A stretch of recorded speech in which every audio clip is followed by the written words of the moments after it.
Well, and Happy New Year, everyone. So good to see you all. And we are excited that Deb Moore today is going to bring us in the new year in style. So let's stand up and sing our first song. Well, there was a time in my life, thought I'd have to do it all for myself. I didn't know the grace of God was sufficient, didn't know the love of God was at hand. Now I can say that if you're discouraged, struggling just to make it through another day, you've gotta let it go, let it all go. And this is what you have to say: I release and I let go. I let the Spirit run my life, and my heart is open wide. Yes, I'm only here for God. No more struggle, no more strife. With my faith I see the light. I am free in the Spirit. Yes, I'm only here for God. I release and I let go. I let the Spirit run my life, and my heart is open wide. Yes, I'm only here for God. No more struggle, no more strife. With my faith I see the light. I am free in the Spirit. Yes, I'm only here for God. I release and I let go. I let the Spirit run my life, and my heart is open wide. Yes, I'm only here for God.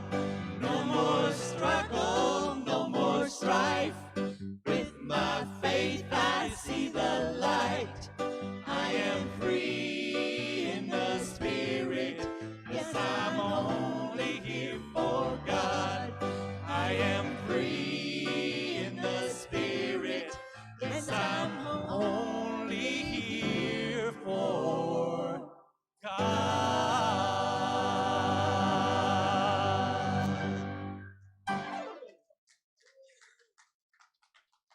Good morning. Good morning. A few announcements for today, for the week coming. Unity of Music City, of course, we are open. We have been open, and we're going to be open. And so just know that some of the programs, the children's program is not active right now. The Namaste Cafe is closed. But you know what? That too shall happen. The prayer chaplains are always available for prayers if you should need their assistance. Anything of your concerns, anything that you're going through as a family or as an individual, the prayer chaplains are always available. And you can email them or contact them if you need a telephone number to directly talk to someone. They're going to be available for you, okay? And so you can. This is always a long email address, uofmcprayerrequests@gmail.com. All right. So you can contact also Amy if you know her telephone number. You can call directly to her, or use that long email. Wednesday, January 6th. This is real important. This is another one of these things that you can plug into during this COVID time. Unity of Music City 2021 Envisioning Gathering. I like that, don't you? An intention setting and affirmation declaring meditation with spiritual intentions for our community. If you would like to share an affirmation or an intention, please have it ready to read during that time. If you're not a reader and you're not one to share or prefer to share your intention, then you can always just have it available so that you can read it to yourself. You can also join here at the church, be in person, or you can view on Zoom. The information is in the weekly happenings email. It comes out on Tuesday, along with an email that went out last week. So if you need more information about that, Envisioning Gathering, that's on Wednesday, January 6th. Okay? Small trees. Oh, we like to talk about our small trees. We do, and they're still out there. You know what? They're dormant right now, but that's okay. They're still alive, and they're well, and they're putting out energy into this property, into this land. So if you're interested in a tree, a baby tree, you can contact Trish Marshall at 615-631-9916 for details. Okay, as to what kind of trees are still out there. Join the Lunch Bunch. The book that we are reading is, you can view in on Zoom every Wednesday at 11:30 in the morning. Of course, not at night. I'd be in the bed. They are reading the book, and we are reading the book Braiding Sweetgrass by Robin Wall Kimmerer. Contact Karen Burr for more information if you'd like to join in. Also, that information is in the weekly email, The Happenings. It comes out. This book is incredible, you guys. I continue to tell people about it. And it is a wonderful book, probably the best book I've ever read. It was on many top 10 lists for 2020. Yeah. And it is a book that definitely was not apropos to 2020. It was something that was refreshing and is refreshing and will carry us into 21. It takes us a while to read it, so don't think, oh, I have not been reading, or I don't have the book, or it's too late, I don't have the book, I can't join the class. Yes, you can. So please just come and join us at 11:30 on Wednesdays. Okay, thanks. All right, let's sing. My favorite affirmation for 2021 is let go and let God.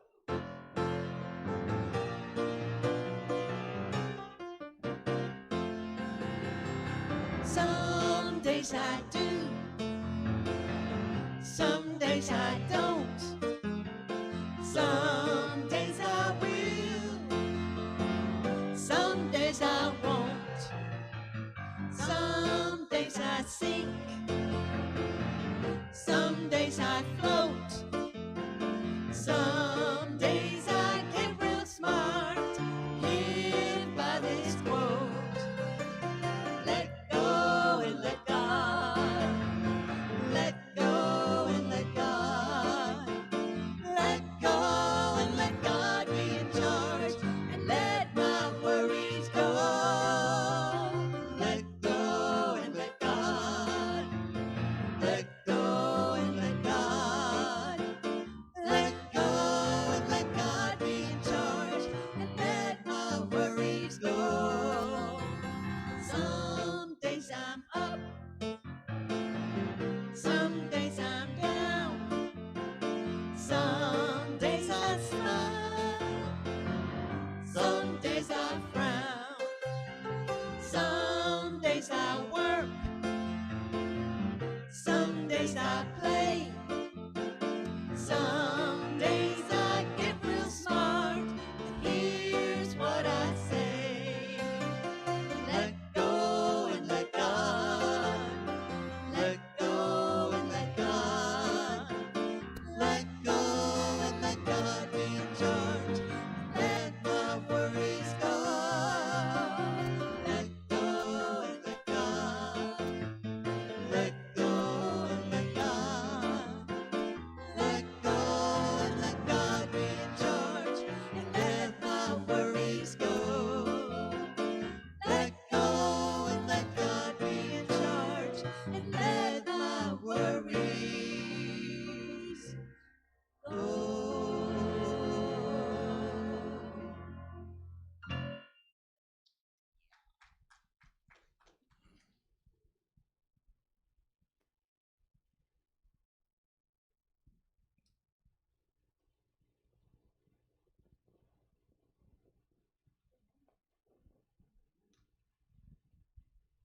Would help if I was on. I'll try this again.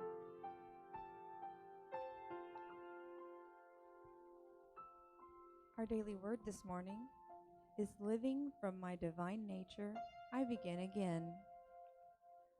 Whether a new year or a new day, I am free to make a fresh start. Every moment offers a new beginning and a chance to rediscover who I really am. As I stand at the threshold of a new year, I remember God is within and make a commitment to live from my spiritual nature. Seeking to live a more fully as a divine being, I grow more mindful of my thoughts and actions. When I notice they are not in alignment with love, I try not to dwell on them or judge myself. Instead, I turn to spirit. Like pushing a reset button, I center my mind and my heart in the truth of my oneness with God and begin again. I connect with the loving presence within me, and I express more and more of my divine self.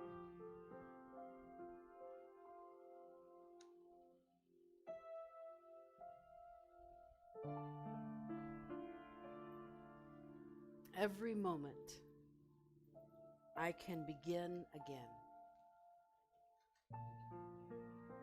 Let's just take a moment together. If you feel so inclined, close your eyes. Do what it is that works for you to shut out anything around you, any noise, any distraction. And know that every single moment has the transformative, renewing, cleansing energy of midnight on December 31st. Every moment can be our Happy New Year. And as I stop to remind myself to align with love, I relieve myself of any sense of guilt or shame or unworthiness that might have attached itself to my forgetting to be aligned with love. And I recognize that as a human being, I will forget again and again. And every single moment, I have the opportunity to remind myself to align with love, to give love my attention and take away my attention from anything else. In every moment, I can renew. Let us renew again in this moment, in the silence, in the silence.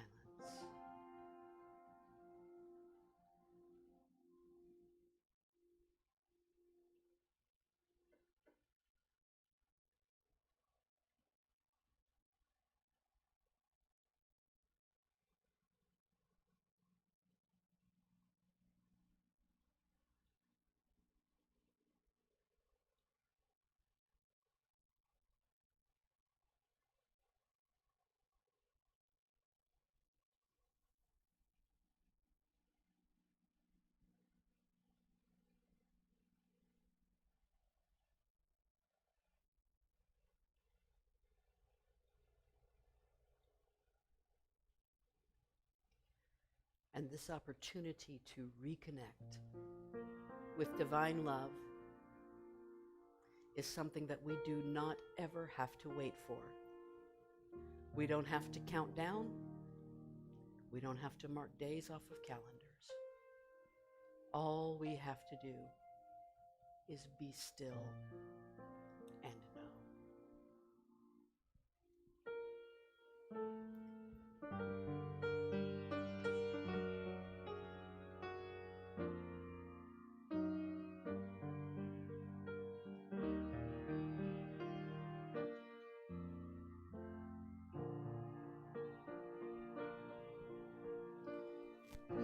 still and know that I am God. Be still and know that I am God. Be still and know that I am God. Always there for you. Be still and know that I am God. Be still and know that I am God. Be still and know that I am God. Peace I leave with you. Be still and know that I am God. Be still and know that I am God. Be still and know that I am God. Always there for you.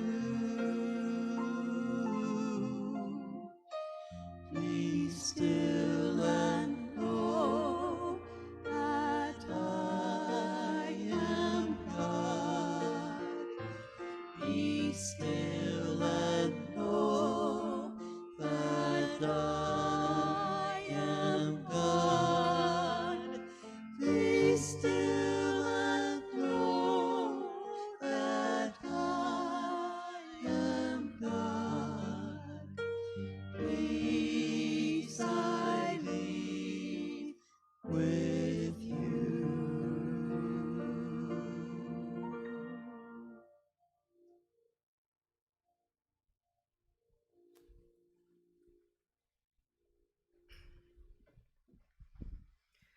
Good morning and Happy New Year. Woo! Sean O'Shea's in the house. How you doing, Sean? Happy New Year. Let me tell you something. It is completely okay that it is January 3rd, and I am saying Happy New Year to you because it's all made up anyway.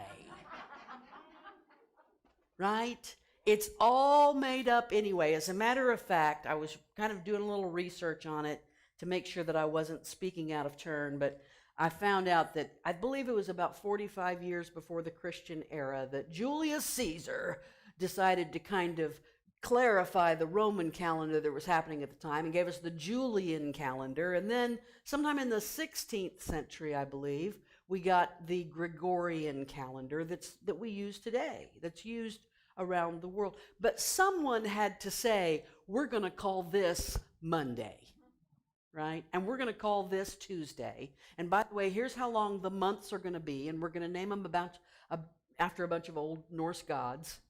And that's what we're going to do. Because otherwise, January 1st doesn't have any meaning other than the meaning that we give it. That's it. It has no other meaning.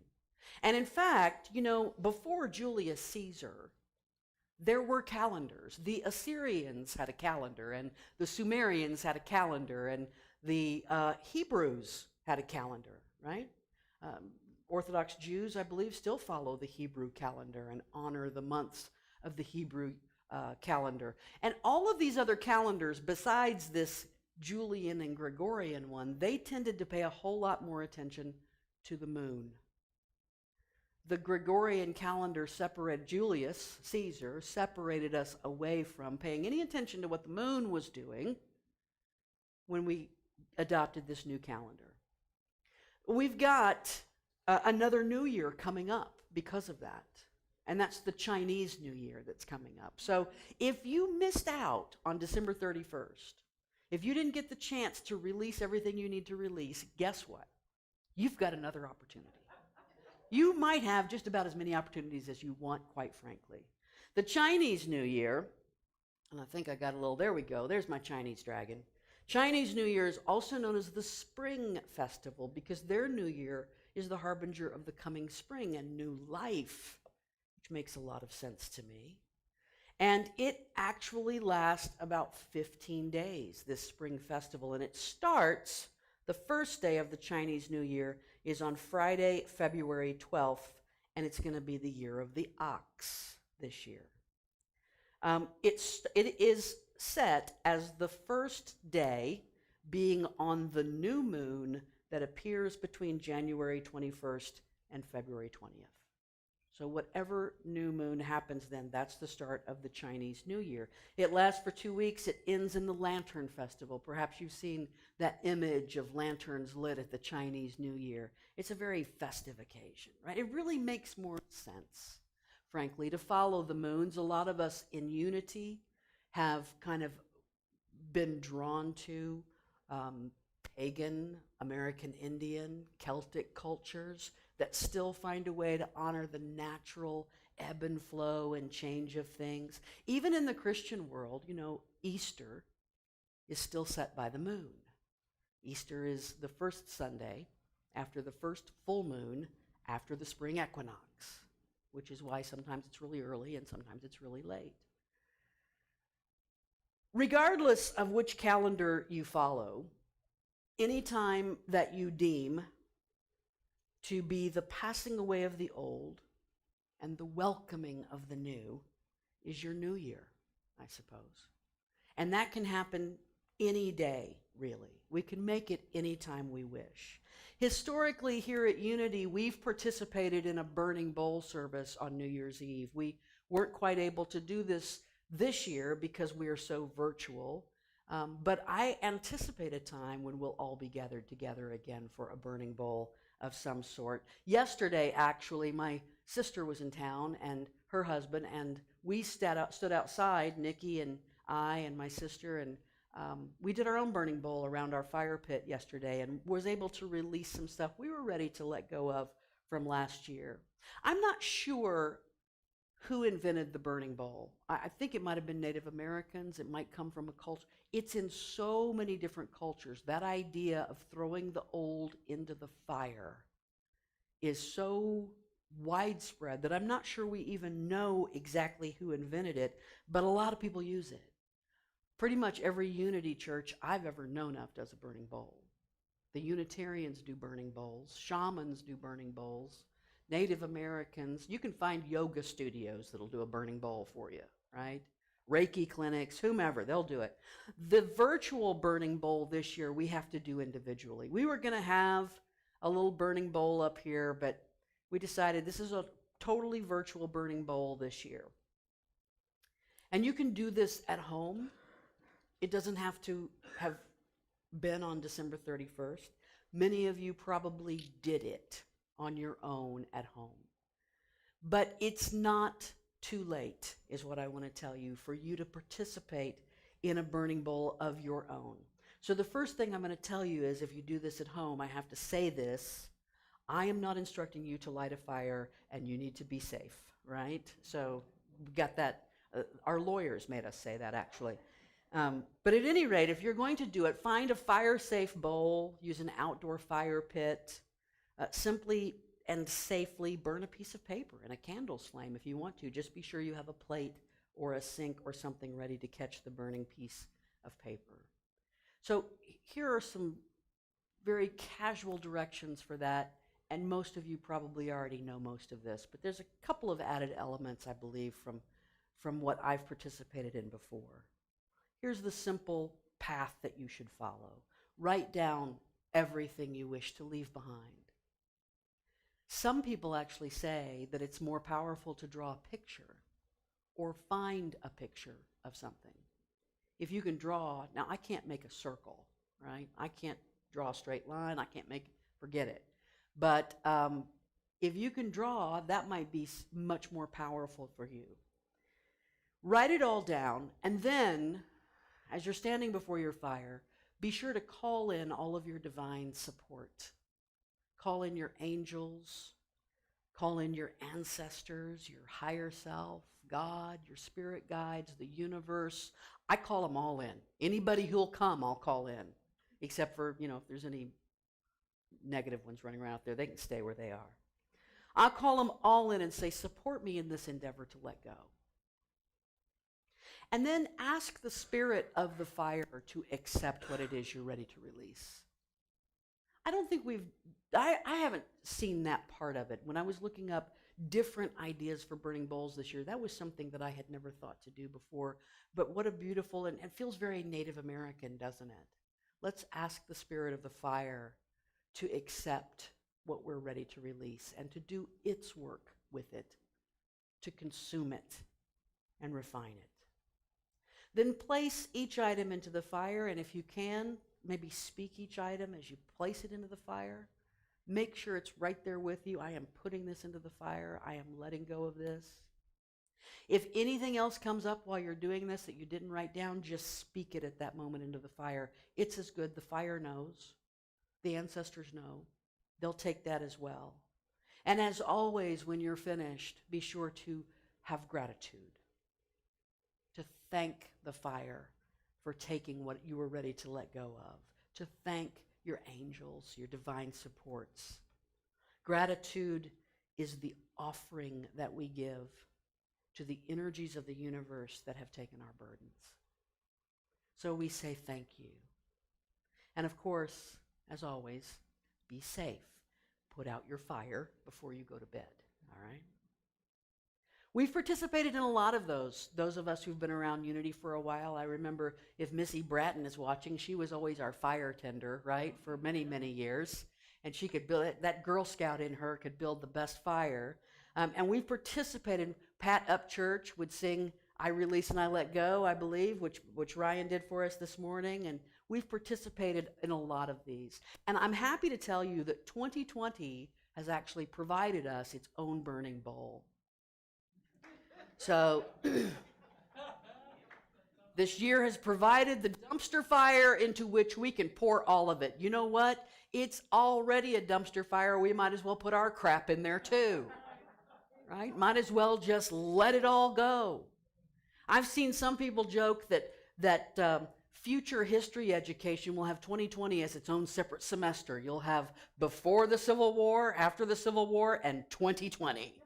Right? It's going to be its own textbook. Now, I actually have heard some folks say, well, now 2020 is only a dumpster fire if you perceive it that way. And actually, 2020 has been pretty good to me this year. I saw somebody else on social media, because obviously that's where you get all your accurate information these days.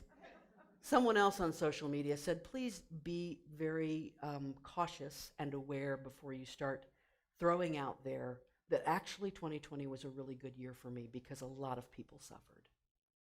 And be sensitive to the fact that they struggled through this year.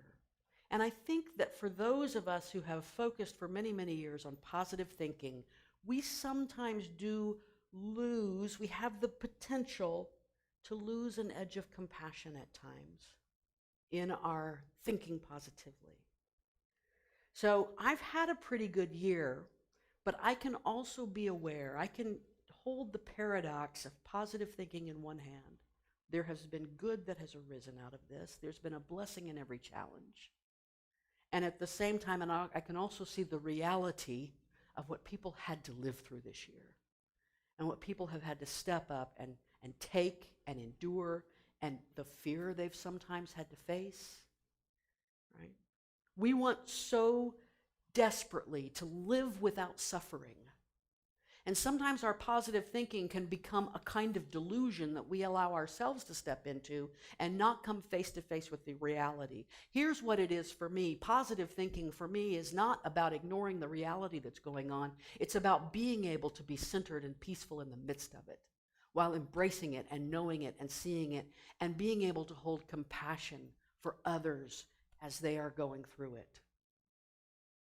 The other day, my sister posted this on her Facebook page. If you could erase all of the mistakes of the past. You would also erase all of the wisdom of your present.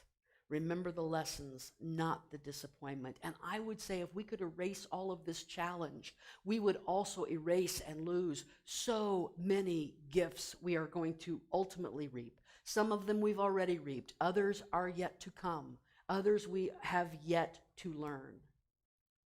Right? We so desperately want to live without suffering, and who wouldn't want that?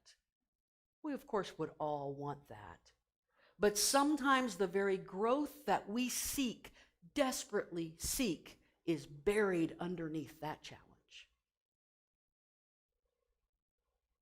It's a paradox, I know, this living positively and engaging in spiritual growth at the same time and being realistic, but both can be true.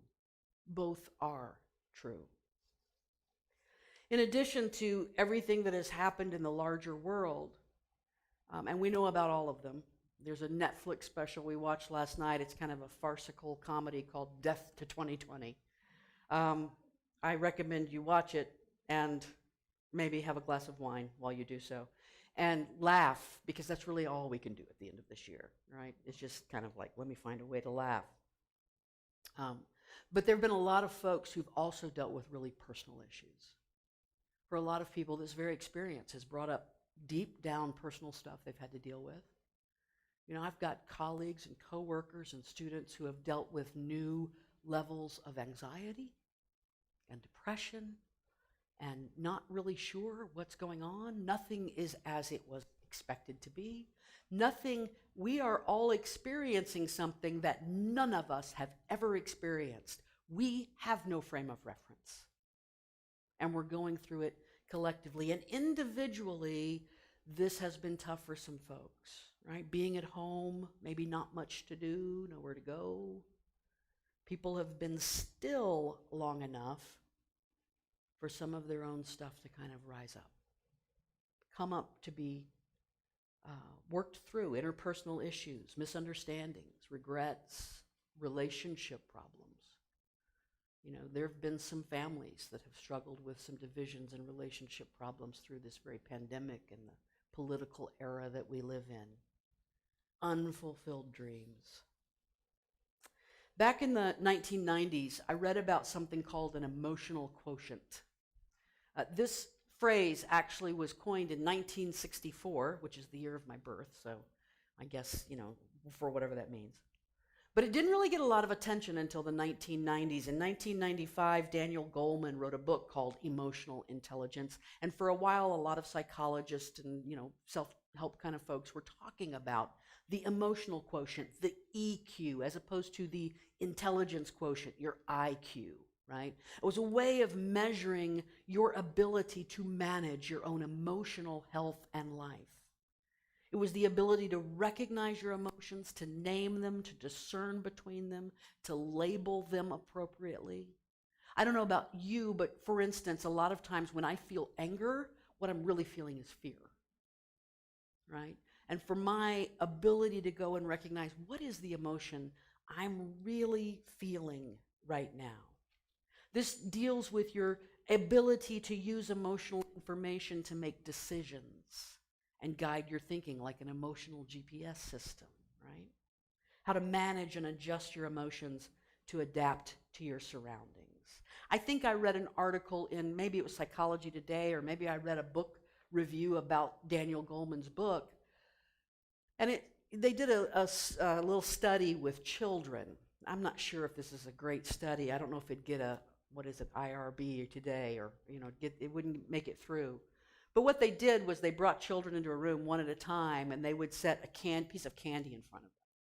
And they said, this is yours, this is your candy, but if you'll wait and not eat it right now, I'm going to go out of the room for a few minutes, and when I come back, if you have not eaten your candy, I'll give you a second piece of candy.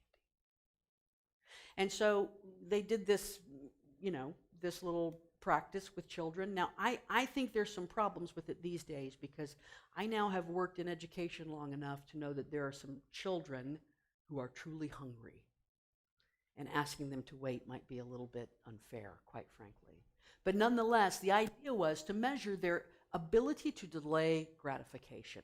And if they were able to delay gratification, it showed that they had a higher EQ. And in this article, it said these ideas, being able to delay gratification, being able to collaborate with others, being able to let your own voice silence for a moment and hear what others have to say, that kind of cooperative emotional intelligence was actually more of an indicator of possible success than your IQ was. I've known a whole lot of smart people. I work with PhDs, all right? I know a whole lot of smart people who are not exactly socially gracious. Let's put it that way. Their social skills, some of them are brilliant and at social skills as well. But it's possible to have a really high IQ and not be able to manage your life.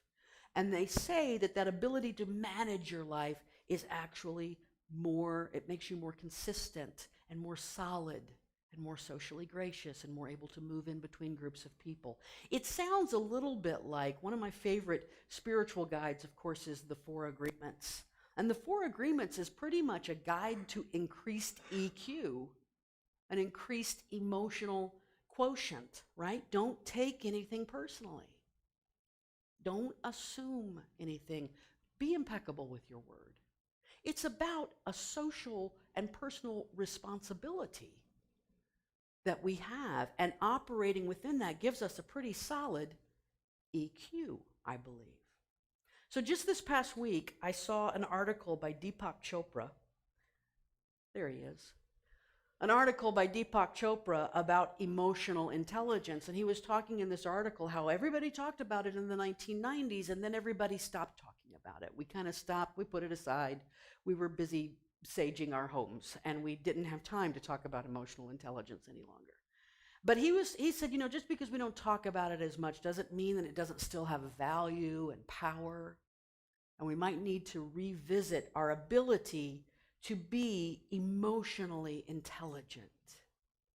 So he offered 6 principles for nurturing emotional intelligence. These are pretty small. I don't know if you can read those at home, but I'm going to read them for you, so don't worry too much about it.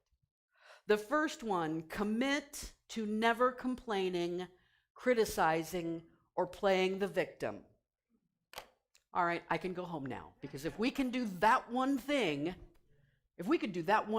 we'd have solved it all right there. Commit to never complaining, criticizing, or playing the victim. The second one is imagine a creative and positive future for yourself. Sounds a lot like what we're doing on Wednesday with the envisioning gathering that we're doing with the church. Imagine a creative, positive future for yourself. The third one is don't regret the past. It no longer exists. It's gone. The fourth one is to be present in every situation as it occurs. The fifth one is to be independent of other people's criticism or approval. Don't take anything personally. Right? Be completely independent of. I have no business with what you think of me. Right? That is none of my business. And finally, to be responsive to feedback. I can take your feedback. I need a reflection of myself coming back that I may not be able to see from my perspective. I want to pull out 3 of these that seem especially pertinent to New Year energy and talk about them for just a moment. I'm going to call them our New Year's principles. That second, third, and fourth one are all about New Year's energy, right? Imagine a creative, positive future for yourself.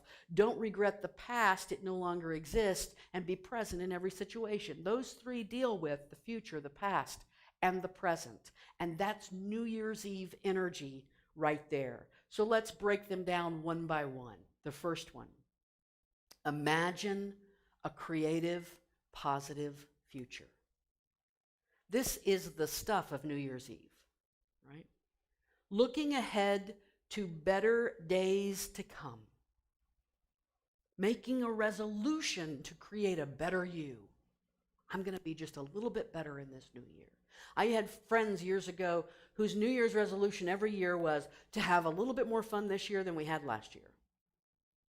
That was their ongoing resolution for about 20 years. I think they succeeded too. I don't do so many New Year's resolutions. For years, I didn't do them at all. I did a lot of them when I was younger, and then I'm like, I don't believe in those anymore.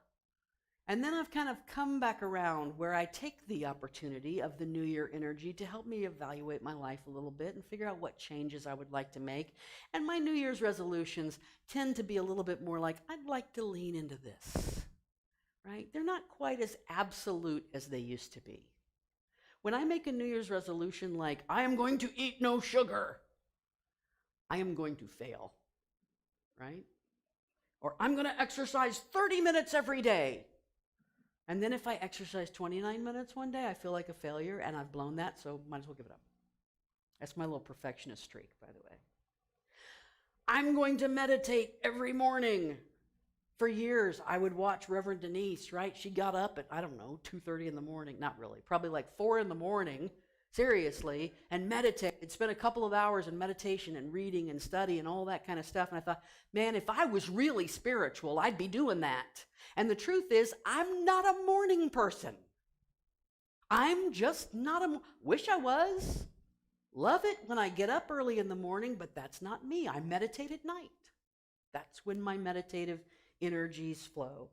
I like to find resolutions that are more of just a focus that I can incorporate into the rhythms of my life and use them to alter those rhythms in positive ways. So, for instance, this year, I've got a little focus. I want to lean more into an alkaline diet and away from an acidic diet. I just want to move more into fruits and vegetables and away from meat and eggs and cheese and butter and all that kind of stuff. Meat and eggs and cheese and butter is like 100% of my diet. Almost 100%.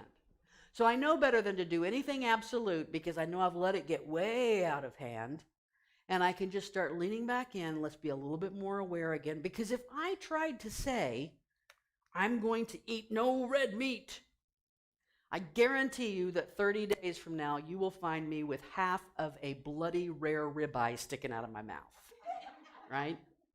Because I know it's just, let me just lean into it. So my New Year's resolution is to lean into just a little bit healthier of a diet. Don't regret the past. It no longer exists. We often spend a lot of time in the past at New Year's, right? We think about the past year. We watch years in review. We watch Death to 2020 on Netflix. We think about what has happened. And it's not just about, I want to talk a little bit more than just regret. It's easy to think about those things that we regret and, let's let go of those. But I want to talk about just memories in general. I don't know about you, but the older I get, the more I spend in memories. The more time I spend in memories. And I'm not going to say that's a bad thing, but it's not living in the present, right? So I think, in the way I see it, there are some positive functions that memory can have in our life. These are the 3 that I've come up with. You may come up with more. But 3 functions of memory. The first one is to remind us of the love we've had in the past. I've known love, and I know what it feels like, and I can go there again. Second function of memory for me is to honor those who are no longer with us. It is good to be able to go back in my mind. In my mind, I can still see my father so clearly, I could almost expect him to walk through that door back there. I can see the way his hands move, the way his voice sounds, and why he can't just walk through that door, I don't know, but that's the way it is. So I can honor him in that memory. And third, memories can act as a guidebook for our present situation. I've been here before. I know what to do. I know what didn't work because I did that last time. And now I can know what to do, right? But sometimes our memories can also serve as detriments. We can dwell on the past. We can romanticize it. We can focus on a negative experience over and over and over again, one that brought pain to other people or pain to ourselves. And I think sometimes we keep going back because our memory has a way of softening the edges of guilt, right? A memory has a way of saying, well, there was really a reason why I did that. If I just keep going back and visiting it, I can find my justification, right? Or I can figure out how they were more wrong or something. Let me keep going back and remembering it. Our memories tend to alter along the way to make us bigger heroes or smaller villains, right? My father has a memory. There's a memory that happened when I was a child. We were talking about it just this weekend, where I was 6 years old. My dad was late to pick me up from school. This sixth grade boy who looked like he was 7 feet tall to me, went running by me, and he just smacked me across the face as he went by. So what happened is when my dad showed up, I was sobbing, right? 6 years old, sobbing, scared to death. My daddy wanted to know what was wrong, and I said, "This boy smacked me." You know how you can't get it out. And my dad said, "Well, you tell those sixth grade boys that your daddy's as big as King Kong and he'll beat them up." I had to get to be about 25 or 30 before I thought to myself, why didn't I say, how about you just promise me you won't be late again?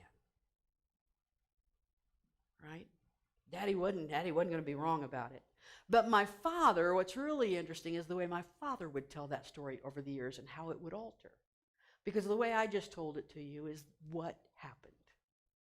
By about 2 years, last time I heard him talk about it was about 2 years before he died. And in that version, he had shown up as the boy hit me. He had gotten out of his car, chased the boy down an alley, climbed a fence, and caught that kid, right? And gave him what for.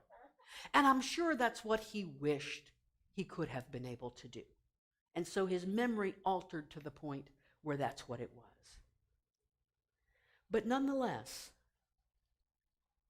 it's spending time in a place that doesn't exist any longer. It just doesn't exist.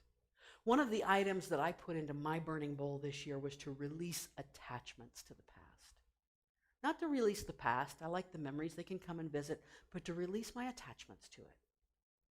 When memories arrive, I want the reminder of the love and the people and the lessons, but then I want to be able to say, thank you for visiting. Thank you for the reminder. I honor you. I honor your place in my past, but I'm living in the present. I'm living now. Be present in every situation as it occurs. This is really the meat of what I want to talk about here today. If we could get that be present thing down, really down, we'd have it made. I'm really going to live in this moment. There have been whole spiritual philosophies created on the simple idea to be here now, right? Be where your feet are, right? Ram Dass popularized the concept, but it's been central to Buddhism and many spiritual paths. Just be in this present. Be here with me. Be here right now.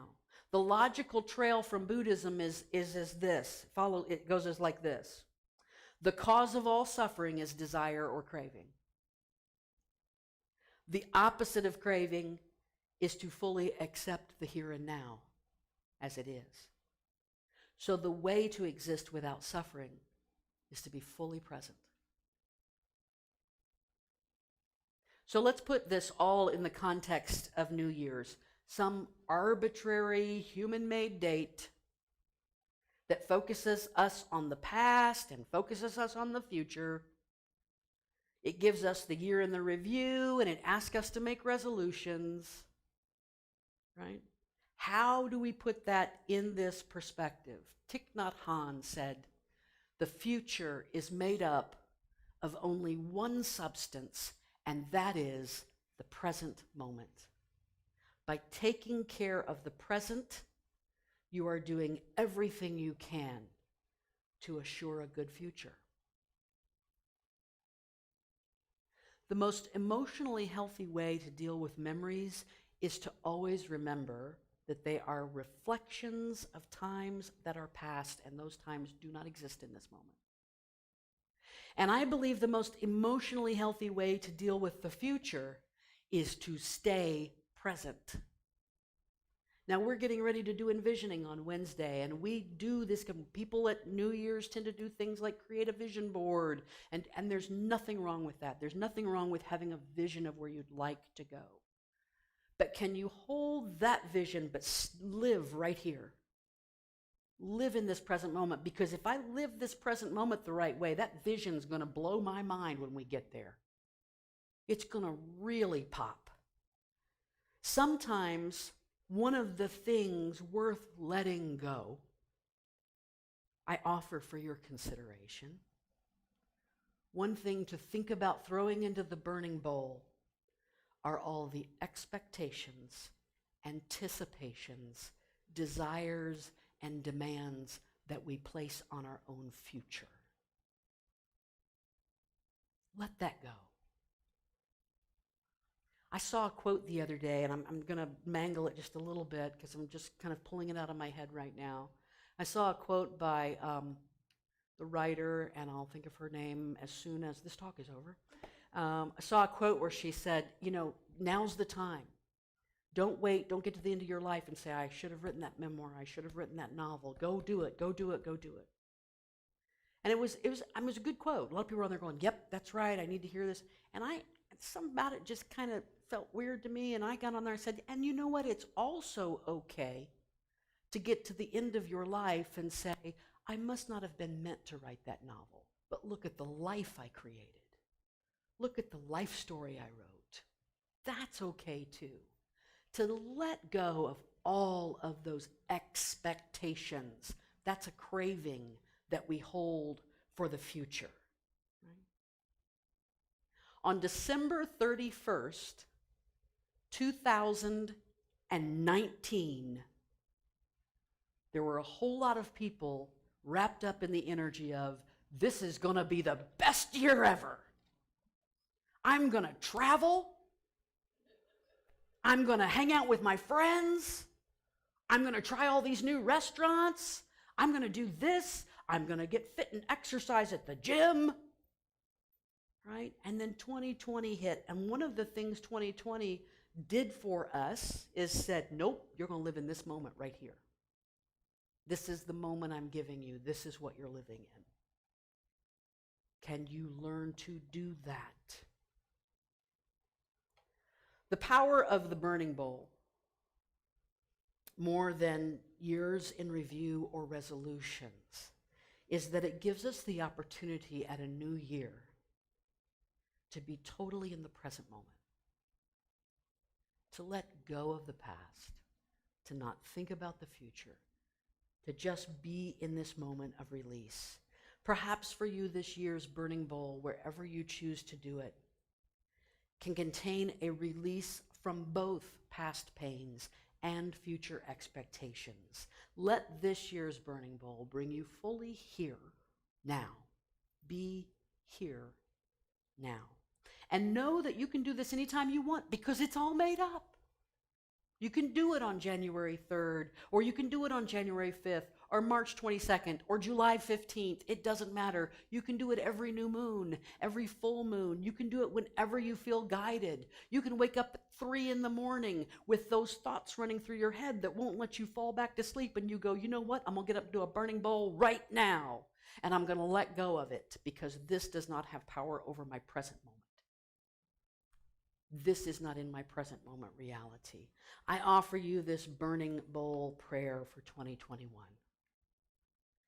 May the fire that consumes what I wish to release also refine my ability to be fully present and accepting of each moment. Namaste.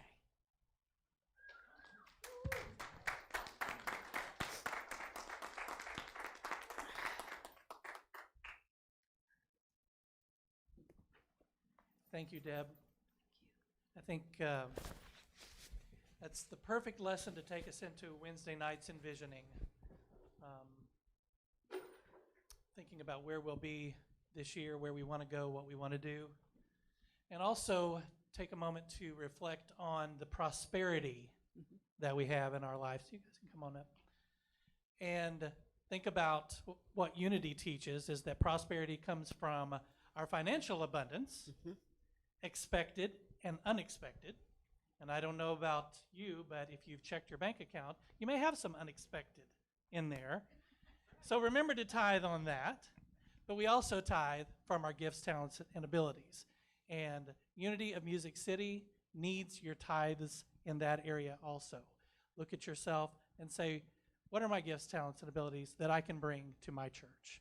So we look forward to receiving the financial abundance and the abundance that comes from you as an individual. All right, so let's sing. Let's sing. Oh yeah, let's do our prayer. Yes. I am open to receiving floods of financial abundance with ease, so that I may be able to give back even more to the world around me.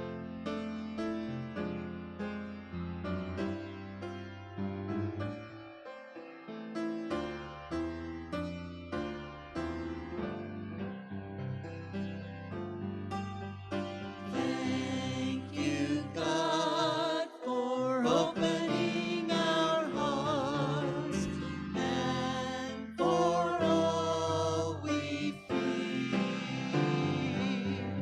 We carry you with us as we leave this place, knowing a love that's so real.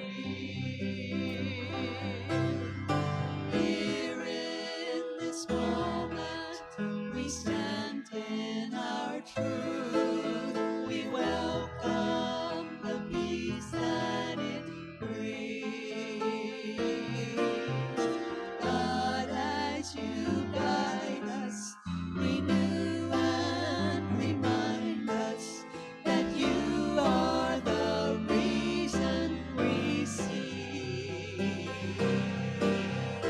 God, as you guide us, renew and remind us that you are the reason we see. Please join us in the prayer for protection. The love of God surrounds us. The love of God enfolds us. The power of God protects us. The presence of God watches over us. Wherever we are, God is, and all is well. We are loved